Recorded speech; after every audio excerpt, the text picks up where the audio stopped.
Assalamualaikum warahmatullahi wabarakatuh. Perkenalkan, nama saya Muhammad Gilang dari kelas 12 Bahasa.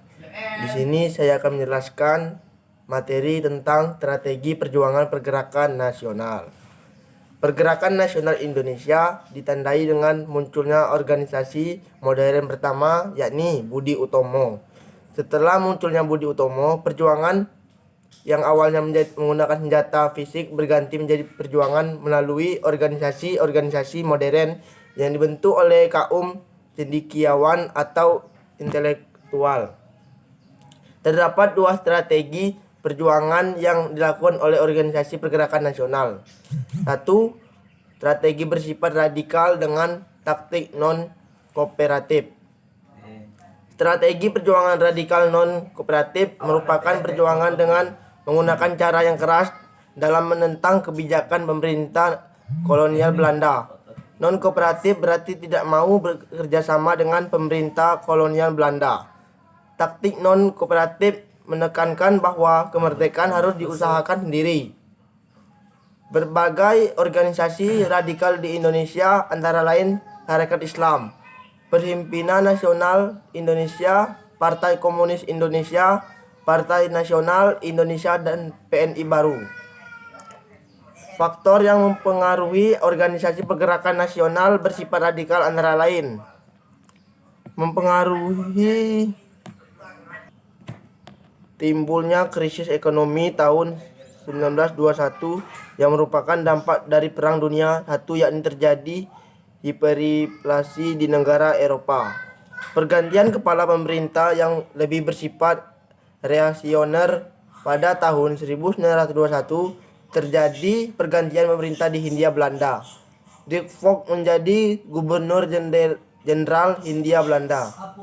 Menggantikan Van Limbong Stirum, De Valk lebih reaksioner dengan membuat beberapa kebijakan, yakni mempersulit hak untuk berserikat, memperkuat dinas intelijen Hindia Belanda, menerapkan pasal penyebaran kebencian, melakukan penghematan besar-besaran yang menyebabkannya banyak PHK.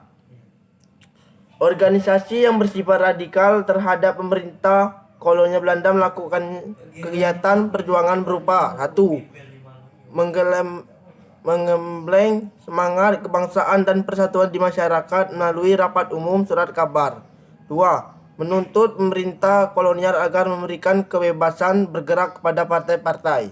3. Mengecam pemerintah kolonial yang melakukan tindakan sewenang-wenang. 4. Melakukan aksi pemogokan. Salah satu organisasi pergerakan nasional yang bersifat radikal adalah Partai Komunis Indonesia (PKI), pada awalnya bernama ISCDV, yang kemudian merubah namanya yang terjadi Partai Komunis Indonesia pada 23 Mei 1920. Beberapa cara yang dilakukan oleh PKI dalam menentang pemerintah kolonial Belanda, yakni mengkritik kebijakan pemerintah kolonial Belanda melalui surat tokoh-tokoh PKI.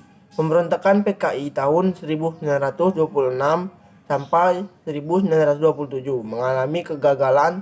Banyaknya tokohnya yang kemudian ditangkap dan dibuang ke Vendigul. Adanya pemberontakan PKI menyebabkan pemerintah kolonial Belanda melakukan pengawasan yang lebih ketat terhadap organisasi pergerakan nasional. 2. Strategi bersifat moderat dengan taktik kooperatif. Strategi bersifat moderat dengan taktik kooperatif merupakan kebaikan dan strategi bersifat radikal dengan taktik non-kooperatif. Perjuangan yang dilakukan dengan cara bekerja sama dengan pemerintah kolonial Belanda untuk menghindari tindakan kekerasan yang dilakukan oleh pemerintah kolonial Belanda. Upaya yang dilakukan dengan taktik kooperatif antara lain mengirimkan wakilnya ke Volksraad, Dewan Rakyat. Tujuannya adalah dapat memperjuangkan kepentingan rakyat. Beberapa tokoh Indonesia yang menjadi anggota Volksraad antara lain O.S. Cokroaminoto, Agus Salim, Abdul Muiz, Muhammad Husni Tamrin, Otto Iskandar Dinata, Rediman Wedioningrat. Di dalam Volksrat kemudian dibentuk fraksi nasional yang diusulkan oleh Muhammad Husni Tamrin pada tanggal 27/1930. Tujuan fraksi nasional dalam Volksrat antara lain: 1. Mengusahakan perubahan kenegaraan. 2. Mengusahakan penghapusan perbedaan politik, ekonomi, dan intelektual dengan cara yang tidak melanggar hukum. Tokoh pergerakan moderat memiliki prinsip bahwa kemerdekaan ekonomi harus tercapai lebih dahulu. Adapun faktor yang mempengaruhi kalangan pergerakan bersifat moderat antara lain: krisis ekonomi dunia tahun 1929 atau dikenal dengan nama krisis Malaysia, perbatasan berserikat yang dilakukan oleh Belanda terhadap organisasi pergerakan nasional. Banyak tokoh pergerakan nasional yang ditangkap oleh Belanda, antara lain tokoh dari Partai Nasional Indonesia yaitu Soekarno, Gatot Mangkupraja, Soebridinata, dan Maskun Sumadirreja. Organisasi nasional yang bersifat moderat dengan taktik kooperatif antara lain Gerindo, Parinda, dan Gapi. Sedangkan untuk persamaan antara perjuangan dengan strategi radikal dan strategi moderat antara lain menggunakan organisasi modern sebagai alat perjuangan bersifat nasional, tidak menggunakan kekerasan senjata, dipimpin oleh kaum terpelajar ingin mendapatkan kemerdekaan. Terima kasih.